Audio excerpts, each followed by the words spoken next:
Muy bien, bueno, pues vamos a continuar estudiando el románico en Aquitania, ya es la última parte que vamos a estudiar de esta región de Francia.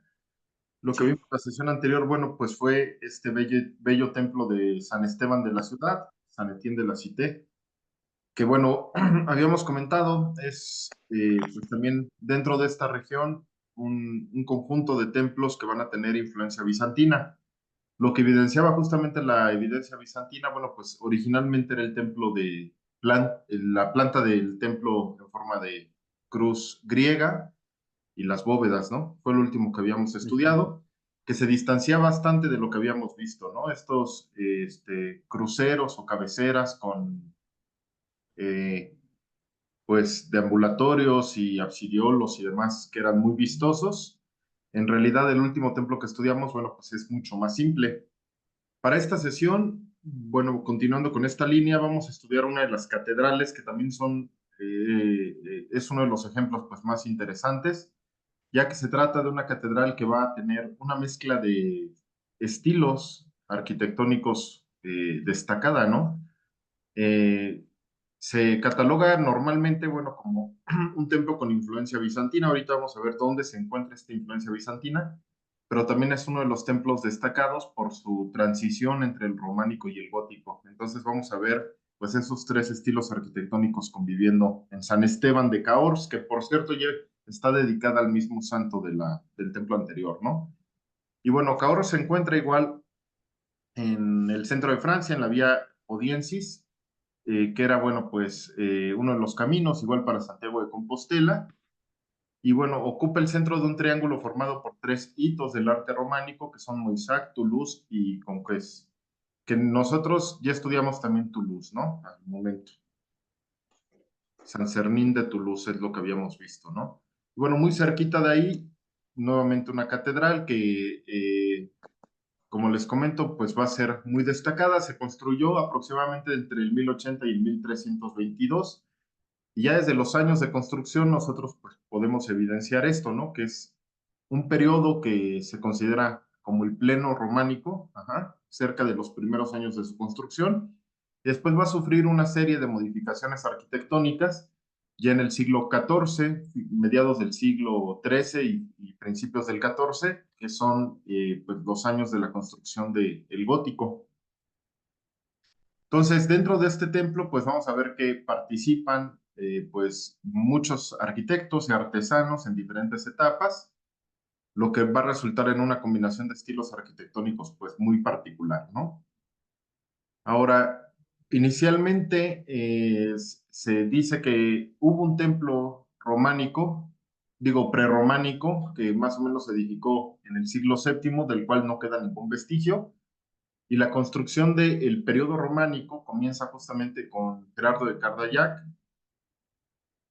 y bueno, él va a participar justamente con uno de estos reyes del periodo románico, que es Dagoberto, y el templo pues va a ser dedicado a San Esteban. Sin embargo, pronto va a ser muy atractivo también para los peregrinos por las reliquias que guarda, en particular una reliquia que se conserva dentro del mismo, ¿no?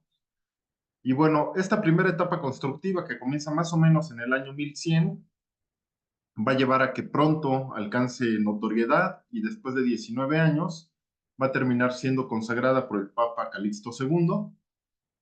Y, digamos, después de la consagración, en donde ya sabemos hay servicios y se ofrece misa y demás, las obras van a continuar hasta el año 1135, que sería como la primera etapa constructiva, que se considera justamente la etapa del románico. Sin embargo, con el tiempo, el templo pues fue visitado mucho por estas rutas, por los peregrinos que transitan estas rutas de peregrinación, y a partir del siglo XIV se fueron incorporando elementos góticos, como el claustro, que va a ser considerado, bueno, pues como una auténtica obra maestra del arte gótico flamígero. Y fíjense ustedes los años, ¿no?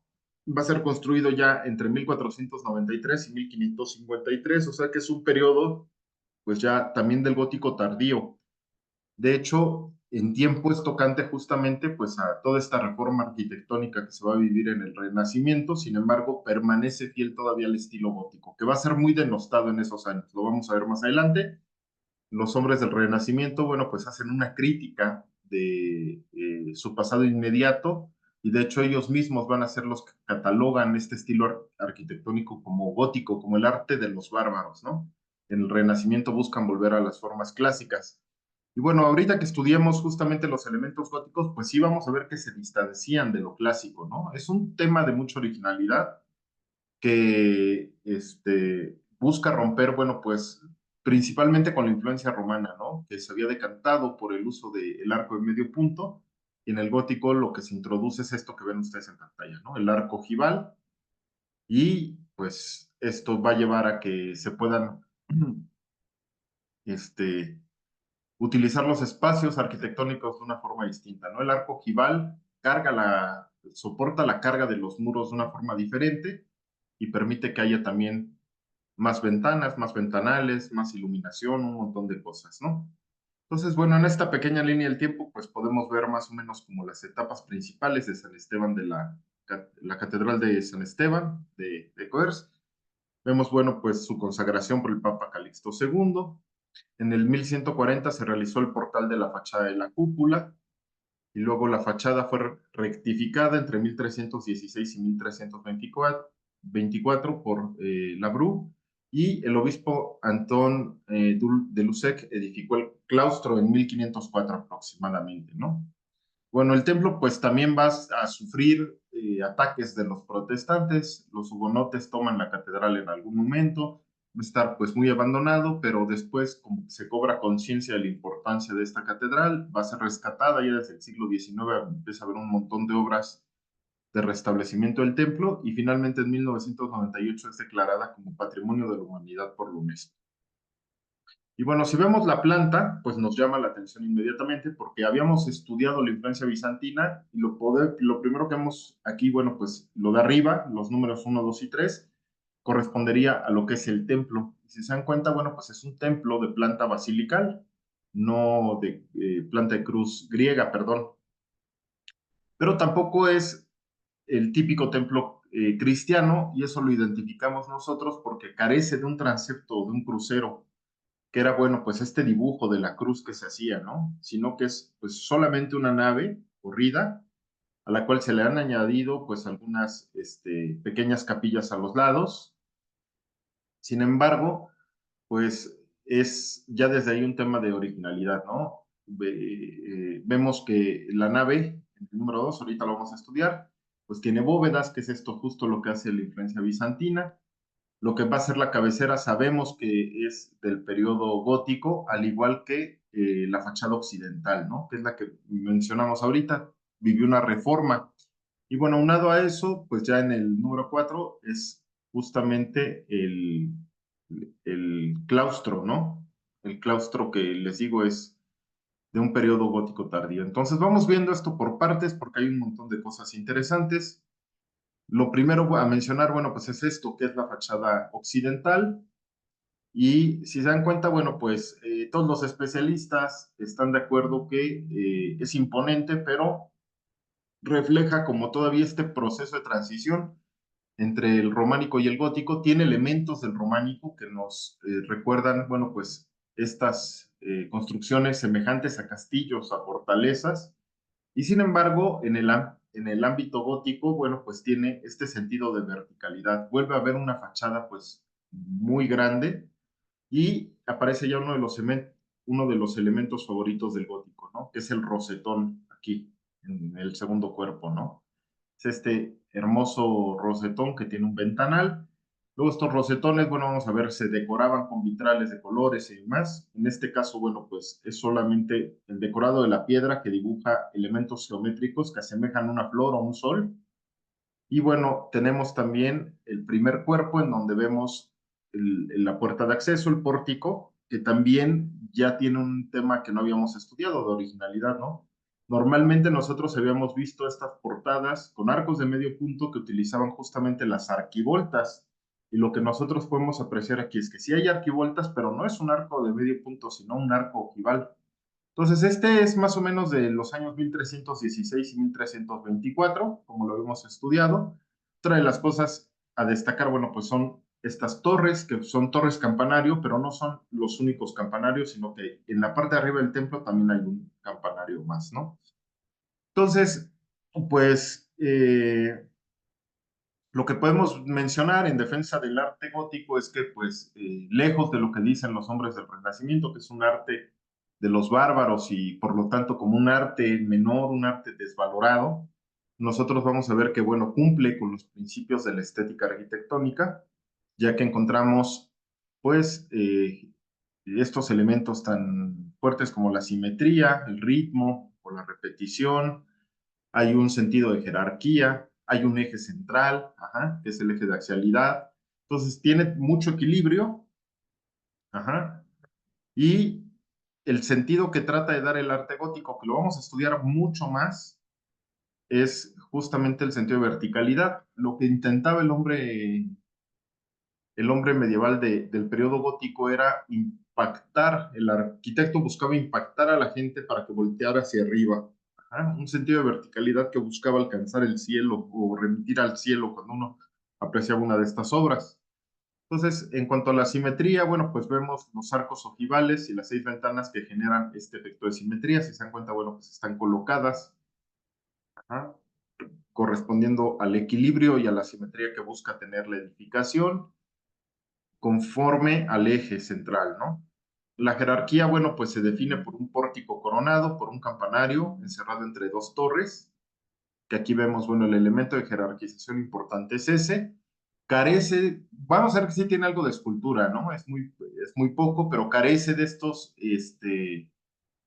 elementos escultóricos que hemos visto en otros templos, ¿no? Que llegaban a decorar las fachadas de los templos. Ajá, en donde se podía apreciar muy bien el sentido de jerarquía, ¿no? Normalmente el santo destacado era el santo al que estaba dedicado el templo, en este caso no aparece nada de eso, pero se han colocado ahí las torres campanario que también van cobrando mucha importancia, ya desde el periodo románico hemos visto, ¿no? Cómo se van edificando las torres campanario, y en el gótico, bueno, pues va a haber una revolución de esto, vamos a ver que se hacen campanas inmensas con un sonido también impresionante, y este era el sentido que se buscaba, ¿no? Que el campanario fuera destacado, porque a través del campanario se comunicaban las horas litúrgicas y un montón de mensajes para los fieles, ¿no? Y bueno, el ritmo y la repetición es esto, ¿no? Que tienen pues elementos que se repiten tanto de un lado del eje como del otro, ¿no? Ahora, bueno, pues les pongo algunas imágenes. Podemos apreciar inmediatamente que los pocos elementos escultóricos o de ornato que tiene la fachada son novedosos para nosotros. Ajá. No habíamos visto todavía ninguno de estos elementos en ningún templo, como el arco ojival o el rosetón. Vemos, bueno, pues que está hecho con sillería de piedra. Esto, pues, se va a utilizar, pues, prácticamente durante todo el periodo de la arquitectura medieval y posterior incluso. Y bueno, la portada o la puerta es, pues, uno de los grandes hitos. Se trata de una portada doble, enmarcada en arquivoltas ojivales con un diseño único. La gramática floral utilizada en el pórtico este de la Catedral de Cahors es naturalista en el sentido de que se respetan ciertas formas naturales, pero con matices, ya que se exagera el follaje para acentuar el efecto decorativo. Ahora, si se dan cuenta, el tímpano tiene como un pequeño nicho, ajá, que presumiblemente nunca estuvo ocupado. Esto va a ser también ya una constante en la arquitectura. Vamos a ver que se hacen muchas hornacinas, nichos en los templos, en donde se colocaban santos móviles. Entonces, se llegaba a colocar un santo particular en bulto, una imagen del santo para una festividad particular, pero la mayor parte del tiempo estaban así vacíos, ¿no? Entonces, si se dan cuenta, el efecto es como si hubiera estado preparado el tímpano para albergar distintas figuras, sin embargo no aparece ninguna, ¿no? Y con todo, tiene un trabajo escultórico interesante. Si nos acercamos, bueno, lo primero que vemos es que son elementos en efecto vegetales, pero no son tan fácilmente apreciables. Si se dan cuenta, es como un elemento de ornato que también podría figurar otras cosas, ¿no? Como tampoco son formas geométricas tan perfectas, no lo sé, ¿no? Algún tipo de decoración como de orfebrería, de metales, de algo así, podrían también representar. Lo que sí podemos ver, bueno, pues son que se respeta o se trata de figurar a través de estas como, pilares o pilastras ahí adosadas, pues este sentido de axialidad, ¿no? Tiene una forma geométrica que corresponde a la forma justamente del arco ojival, se va moldando y lo que vemos dentro, bueno, pues es también la reproducción de otros pequeños arcos ojivales y todos ellos están identificados así, ¿no? Como elementos vegetales, por ejemplo, hay hojas de espino con 3 gruesos lóbulos que cubren las columnas, así como grandes flores bultuosas con 4 pétalos similares a las flores de la amapola. Parece que nos encontramos aquí en una especie de fase intermedia en la que la sencillez naturalista del románico coexiste con los inicios de una escultura más evolucionada que pertenece ya a la generación del periodo gótico. La decoración esculpida del portal oeste de San Esteban podría datarse, por tanto, en las últimas décadas del siglo XIII. Entonces, bueno, cuesta trabajo ver formas, sin embargo, pues es bello, ¿no? A la distancia se aprecia un trabajo de ornato, este, pues, que sí es bello, pero rompe con lo que habíamos nosotros estudiado. Y también tiene este como pequeño tema de sobrecarga y todo muy vertical. Si se dan cuenta, se buscan alargar las hojas de los elementos vegetales, correspondiendo justo al sentido de verticalidad, ¿no? Ahora vean ustedes las dos puertas, bueno, pues también tienen arco ojival, que va a ser el sello distintivo del periodo gótico, ¿no? Y bueno, así si hacemos un acercamiento, vean ustedes todo lo que es el remate de las arquivoltas, tiene como estas flores decorando ahí, ¿no? Entonces, todos estos elementos, bueno, pues les digo, no son muy novedosos, ¿no? No habíamos visto algo así. De hecho, cuando nos hemos encontrado con elementos vegetales, bueno, que los hemos visto en casi todo el curso, son distintos a esto, ¿no? O sea, si hay un tema nuevo de originalidad, que es una revolución en la escultura que se va a vivir, ¿no? No solamente en la escultura, en todos los ámbitos artísticos, ¿no? En la arquitectura, en la pintura. Y ahí podemos ver esta sobrecarga, ¿no? Ya no se tratan de flores pues apenas marcadas o dibujadas, sino que se les ponen un montón de detalles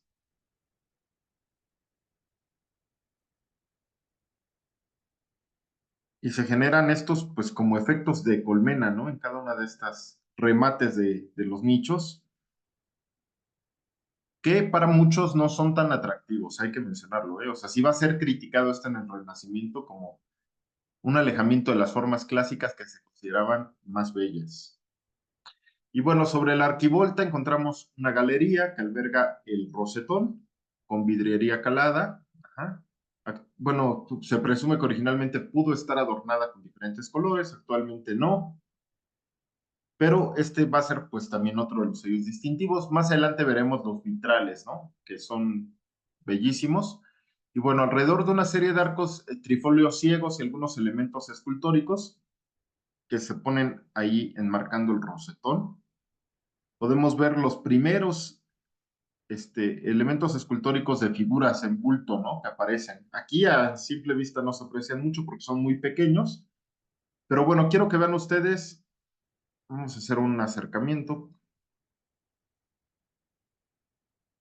aquí arriba. Ujú. Estos que ven ustedes son unos arcos ciegos que tienen como un pequeño remate en trifolio, que también va a ser una de las formas utilizadas en el gótico. Es como la reproducción de un pequeño trébol, no sé si lo alcanzan a apreciar. Es como un pequeño trébol ahí, enmarcado por el arco de medio punto. Entonces, esta es otra de las formas en que resuelven los arcos. Si se dan cuenta, pues son solamente elementos decorativos. Después esto también se va a empezar a utilizar muchísimo, ¿no? Los arcos de trifolio, en este caso les digo, son arcos ciegos. Aquí se aprecia muy bonito el rosetón, que también tiene, pues, estos niveles, ¿no? Como se ven en las arquivoltas, o sea, se le pone un tema de profundidad. Y bueno, trifolio es un término propio de la arquitectura gótica, utilizado para denominar un tipo de ornamento o remate introducido en las vidrieras, en la tracería y en los parámetros, perdón, y en los paramentos de distintos tipos de edificaciones, cuando un elemento toma la forma de tres lóbulos, como lo vemos ahí, ¿no? Y bueno, una simple forma de trébol en sí misma puede simbolizar también la Trinidad, o sea que esto tiene un sentido simbólico. Ajá.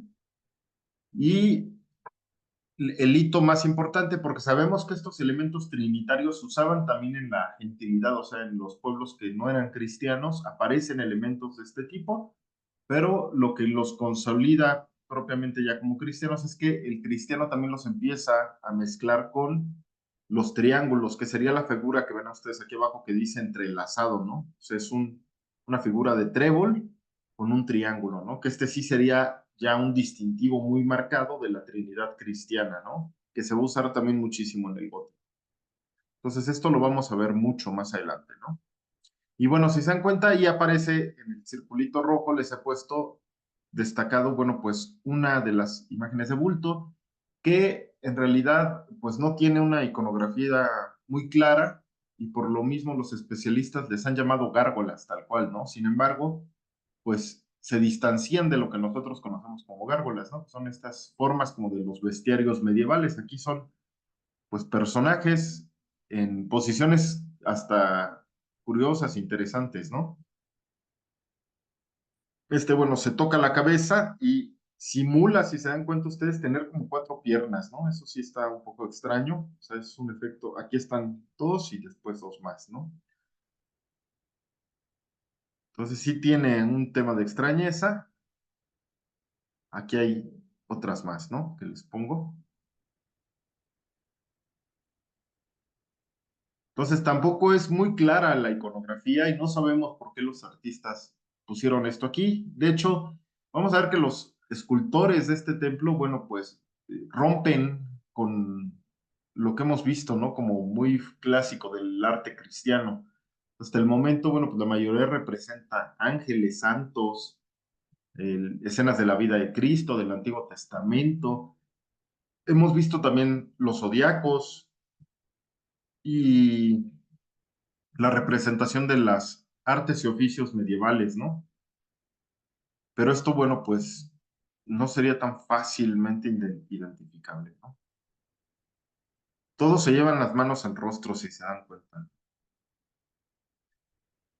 Y, bueno, para mí las expresiones, si ustedes ven estas esculturas, son como de asombro, ¿no? Es como buscaban despertar tal vez esto en el visitante, que tuviera este tipo de respuesta al ver la obra. O sea, hay como asombro, ¿no? Tal cual se le está cayendo la baba. Esta se sostiene la cabeza, vean, esta también está como embelesada de lo que ve. Y bueno, esta sí parece ya mucho más una gárgola. Y bueno, hay otras formas, les digo, los escultores, vean esto, ¿no? Bueno, pues es uno de los canecillos que soportan el segundo cuerpo. Y vean esto, ¿no? O sea, pues es una escena que uno no espera ver en un templo, ¿no? Casi ahí es bastante impactante y sugerente, ¿no? O sea, posiciones extrañas, figuras como demoníacas. Esto sí ya se asemeja mucho más a las gárgolas, ¿no?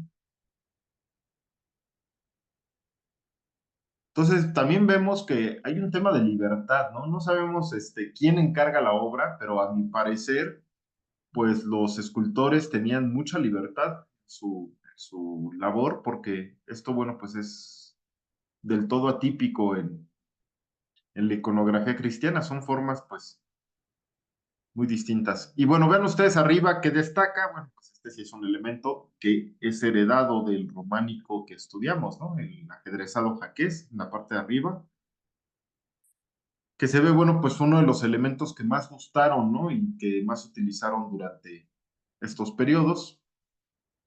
Y bueno, ahora cruzamos, ¿no? La puerta y nos vamos a encontrar con lo que es el nártex de la catedral, que, bueno, conserva también arte pictórico del mismo periodo. Ujú. Vemos lancetas, un rosetón que comunica la luz del exterior, que es este rosetón ya visto desde adentro, ¿no? El que vimos. El rosetón aquí se ve, que es el que comunica la luz, además de pequeñas capillas a los lados, ¿no? Ahora, si se dan cuenta, bueno, pues también aparece un órgano, ahorita lo vamos a escribir, este es muy posterior, ¿no? Y se ha colocado ahí, en una zona elevada, también en una posición, pues, que no era usual para los coros o para la música religiosa del periodo románico ni gótico, ¿no? Ya hemos visto que el coro se situaba más bien en el ábside, ¿no? Y aquí colocan esto en época posterior. Y bueno, lo interesante, vean ustedes, pues es un nártex muy pequeñito, pero lo interesante, bueno, es pues las pinturas murales que fueron descubiertas en 1950 y bueno, fueron restauradas entre 1988 y 1989 y se considera que son de ese periodo, ¿no? De 1316 entre 1316 y 1324. Y lo que representan, bueno, pues es el tema de la creación hasta el pecado original de Adán y Eva, cómo aparece en el libro del Génesis. Entonces, les voy a poner algunas escenas, vean ustedes qué bonito, ¿no? Pues, tipo de decoración hemos visto que es común y también que se perdió mucho. O sea, siempre que se rescata, se valora muchísimo el arte pictórico, porque evidentemente es mucho más endeble y con el paso del tiempo y el uso del templo, también lo que sabemos es que mucha de esta pintura se cubría con cal, con otras pinturas, entonces los especialistas que trabajan estos templos y logran rescatarlos, pues nos traen de vuelta, pues las decoraciones originales de cómo se pudo haber visto esto en el momento de su hechura, ¿no? Y aquí, bueno, alcanzamos a ver justo la creación de Eva, aquí está Adán dormido y de la costilla saca a Eva Dios. Nuevamente vemos el tema de Dios, pues representado como Cristo, ¿no? Por el nimbo cruciforme. Aquí es la creación de los animales que aparecen en el Génesis retratada y después viene ya la introducción de Adán y Eva en el jardín del Edén, que es pues este pasaje del Génesis donde les da autoridad sobre todo lo que ven, las plantas y los animales, y le da el poder al hombre incluso de nombrar este, la creación, ¿no? De ponerles nombres a las cosas, ¿no? Y después ya la escena del pecado original, pues es una iconografía completamente conocida, ¿no? El árbol del fruto prohibido, la serpiente, Adán y Eva desnudos, y Eva comiendo el fruto prohibido, y después vendría la expulsión de Adán y Eva del paraíso. Ven ustedes cómo ya se lleva Eva las manos, bueno, Adán y Eva, ¿no? Se llevan las manos a los genitales, siendo conscientes de su desnudez, ¿no? Entonces, bueno, esta sería una pintura del periodo gótico. Después, bueno, pues pasaremos a hablar de la nave, que es el número 2 de nuestra planta. Y bueno, es una nave también, pues, les digo, muy interesante, de 20 metros de ancho y 44 de largo. Se aprecia la ausencia de crucero, o sea, no tiene un transepto ni un crucero. Ajá. Y lo que sí vemos es que, bueno, sería el elemento más destacado, es que alberga dos cúpulas sobre pechinas de estilo bizantino que culminan a 32 metros de altura y que descansan sobre 6 pilares. Que esta es justamente la influencia bizantina, ¿no? Vean ustedes el exterior. Originalmente esto estuvo cubierto de otra manera. Aquí podemos apreciar las dos cúpulas bellísimas. Ujú. Les digo, tienen 32 metros de altura, lo que las convierte en las más grandes de la época medieval después de las de Santa Sofía en Constantinopla. O sea que cuando se hizo esta catedral, se apostó a lo grande por poner estas cúpulas, como no se habían usado hace mucho tiempo en Europa y de una forma también en la que nunca se habían hecho, ¿no? Tan grandes, tan majestuosas. Entonces aquí evidentemente, bueno, pues lo que podemos nosotros apreciar es pues la enorme influencia bizantina, ¿no? Y bueno, les digo, estas estaban cubiertas de otra manera. En el siglo XIX los arquitectos quitaron el techo exterior que protegía las cúpulas y las realzaron, dejando al descubierto sus tejados azul pizarra que destacaban pues hasta la fecha en el paisaje, ¿no? Entonces tiene un tono bellísimo también.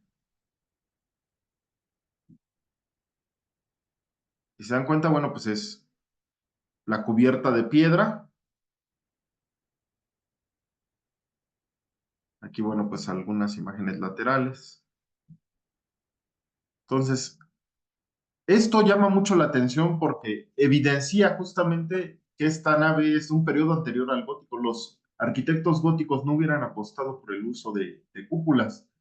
Vamos a ver que ellos, bueno, buscan la verticalidad y son elementos, pues así, puntiagudos, ¿no? Muy destacados, puntiagudos, torres y demás, ¿no? Entonces, el hecho de que convivan en un mismo templo cúpulas con elementos góticos, pues hace de la Catedral de Cahors, pues un ejemplo único de la arquitectura también, ¿no? Bueno, podemos ver aquí los ventanales, arco de medio punto, volvemos a ver un rosetón ahí lateral y vemos nuevamente pues estos elementos como de trifolio, ¿no? Que se van poniendo en las ventanas. Después en el otro lado vemos un arco ojival. Ajá. Entonces, ¿se dan cuenta? Este es lo atractivo de Cahors, ¿no? Que conviven un montón de estilos arquitectónicos en un mismo templo en un momento de transición, ¿no? Interesante, o sea, estamos estudiando templos de influencia bizantina del periodo románico con elementos góticos, ¿no? O sea, esto es muy interesante y muy atractivo para la historia del arte, ¿no? Y bueno, por dentro la nave, pues es una nave bien iluminada, mide 144 pies de largo y 66 de ancho, es única, sin crucero, y ambas crujías están cubiertas con las cúpulas. Así se vería pues más o menos una vista del interior. Si se dan cuenta, pues vemos mucha luminosidad. Sin embargo, la mayor cantidad de luz que se comunica al interior del templo proviene de la cabecera, que ahorita vamos a describir. Y aquí solamente en el segundo cuerpo se han colocado estas ventanas, un rosetón. Y bueno, cruzando, si volteáramos nosotros para arriba, cruzando el nártex, lo que vemos es, como les comentaba, el órgano, ajá, que es del siglo XVIII, que es precioso también. Ven ustedes el órgano. Descansa ahí de forma elevada, también muy atípico, ¿no? Está, para el periodo, bueno, pues esto no existía, se ha colocado en época posterior, pero me parece que hace un hermoso juego con el resto del templo, ¿no? Fue diseñado justo para esta catedral y tiene un montón de simetría y axialidad, ¿no? Vean ustedes cómo parte el órgano a la mitad, la fachada. Vean ustedes también que la fachada conduce al interior por unas escalinatas y aquí se ve también muy bien el elemento, el conjunto de elementos, ¿no? Al fondo podemos ver pues lo que es el nártex de sillería de piedra al estilo gótico y después, bueno, todos los muros ya están cubiertos y el órgano que se destaca muchísimo, ¿no? Ahí.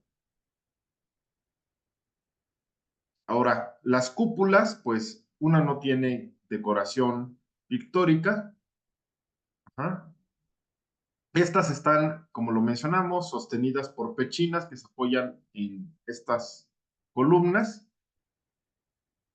Ajá. Entonces es una cúpula semiesférica sostenida por pechinas y vemos los arcos de medio punto que soportan esas pechinas. Esto es pues influencia completamente bizantina, lo vimos en Santa Sofía. Y después, bueno, vemos esto, el uso de estos contrafuertes, ¿no? Que ya los habíamos estudiado. El contrafuerte, pues, cumple este propósito, ¿no? De distribuir las cargas para que el templo pueda soportar justamente este tipo de elementos como cúpulas y el peso de la piedra, ¿no? Bueno, en el gótico va a suceder una revolución increíble con esto, ¿no? O sea, se van a empezar a usar otro tipo de contrafuertes, ¿no? Los vamos a estudiar más adelante. En este templo todavía no, porque la nave es, les digo, del periodo románico. Y con todo, bueno, pues se ha generado pues estos espacios, ¿no? El uso del arco a medio punto se dibuja muy bien para soportar el círculo sobre cada una de las crujías, ¿no? Del templo.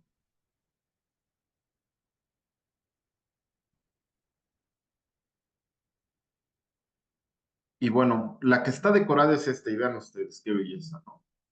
Es la cúpula oeste que presenta una decoración pintada de finales del siglo XIII y principios del XIV, que representa el martirio de San Esteban, el santo al que está dedicado el templo. y está rodeado por 8 profetas aquí abajo, ¿no? Los profetas del Antiguo Testamento. Y bueno, esta estuvo cubierta de cal en el siglo XVIII y van a ser descubiertas hasta finales del siglo XIX, cuando comienza el rescate de la obra pictórica, ¿no? Entonces, de alguna forma el hecho de que las hayan cubierto las mantuvo bien, y ya en la restauración, pues pudieron volver a lucir después de mucho tiempo, ¿no? Entonces, se dan cuenta la distancia, vean el efecto que buscó el artista, ¿no? O sea, en el periodo gótico, y vean ustedes, ¿no? En el gótico, pues su influencia bizantina, está viendo él estas cúpulas que se utilizaban muchísimo más en Oriente, y decide hacer una obra pictórica que a distancia, o sea, si nosotros lo vemos a la distancia, puede semejar como el uso del mosaico bizantino, ¿no? ¿No les da esa impresión? Es como un tipo de mosaico ahí en la cúpula. No encontré muy buenas imágenes muy definidas. Bueno, pues estas se las presento. Aquí están dos de los patriarcas. Ya cuando nos acercamos descubrimos que, bueno, no es mosaico, sino pintura, pero que se buscó ese efecto, ¿no? Saben ustedes el trabajo pictórico, ¿no? Pone elementos decorativos ahí, vegetales, pero todos los espacios vacíos los llenan con estos pequeños bloquecitos con un punto circular, ¿no? Enmarcados y engalanados, pues los profetas, que son 8. Aquí está, por ejemplo, el rey David, con su iconografía clásica de un instrumento musical. Y vean ustedes cómo van cambiando las cosas, ¿no? Aquí volvemos a ver, ahora vean ustedes este elemento con el que decora el pintor, ¿no? Esto sí ya es completamente gótico. Antes veíamos cómo las figuras, bueno, pues estaban siempre enmarcadas en un arco de medio punto, ¿no? Lo vimos en manuscritos iluminados, en un montón de cosas, y aquí no, ¿no? El sentido de verticalidad, vean ustedes, en el rey David, ¿no? Y se ponen estos arcos ojivales que tienen este elemento también, haciendo alusión a la Trinidad, ¿no? Rosetones. Bueno, pues todo esto lo que trata de representar es lo que los arquitectos imaginaban y empiezan a plasmar también en la obra arquitectónica. Ahora, cada uno de los profetas, si se dan cuenta, tiene bestias en los pies, ¿no? O sea, aparece un león, un dragón. Aquí en el rey David también es como un león con cola.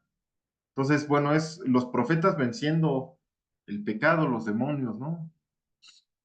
Y en el centro, el martirio de San Esteban, que me encanta también la imagen, es San Esteban hincado. Si recuerdan ustedes, bueno, San Esteban es el primer mártir de la iglesia cristiana, fue martirizado por los judíos predicando el evangelio en Jerusalén, y la forma de su martirio, bueno, fue apedreada. Entonces, se dan cuenta, el santo lleva una piedra en la cabeza.